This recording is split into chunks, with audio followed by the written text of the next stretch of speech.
किसी ने आपके लिए कितना लड़ा है, आप उस शब्द से उसकी वैल्यू नहीं क्रिएट कर सकते हैं।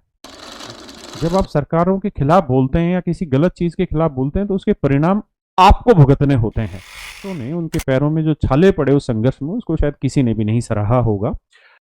मैं लगभग 2011 से हम एसएससी की तैयारी करने वाले बच्चों को पढ़ाने लग रहे हैं, और इतने लंबे सालों का जो अनुभव है, उस अनुभव से हमने एक ही चीज सीखी है कि अगर प्रयास एक ही डायरेक्शन में किए जाएं तो वो सफल हो सकते हैं।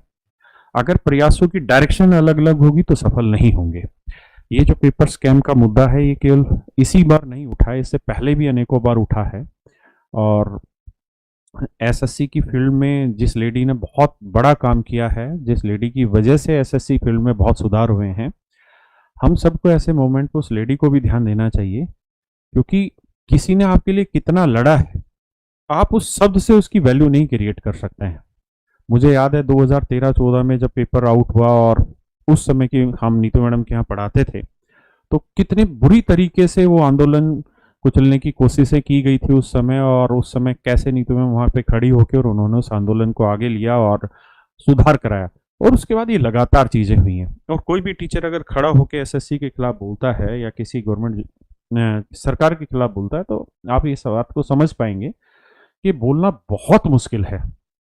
हम उनके यहाँ पढ़ाते थे उस समय पे, तो हमें बहुत अच्छे से इस बात का एहसास है कि जब आप सरकारों के खिलाफ बोलते हैं या किसी गलत चीज के खिलाफ बोलते हैं तो उसके परिणाम आपको भुगतने होते हैं, है ना। सब बच्चों ने देखा कि वो पेपर कैंसिल हुआ और उस समय वो दोबारा एग्जाम हुआ, लेकिन शायद किसी ने भी ये नहीं देखा होगा कि उसके बाद उनके यहाँ जीएसटी की रेट भी लगी थी, उनको और भी कई तरीके की परेशानियां हुई थी।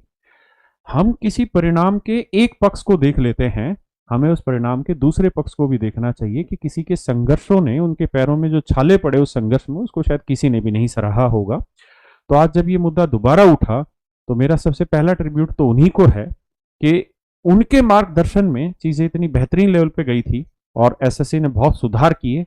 और उन्हीं सुधार का नतीजा है कि आज के समय में एसएससी टाइमली एग्जाम कंडक्ट कराने लग रही है, टाइमली आपका रिजल्ट डिक्लेयर होने लग रहा है, और बहुत सारी चीजें, बहुत सुधार हुआ है।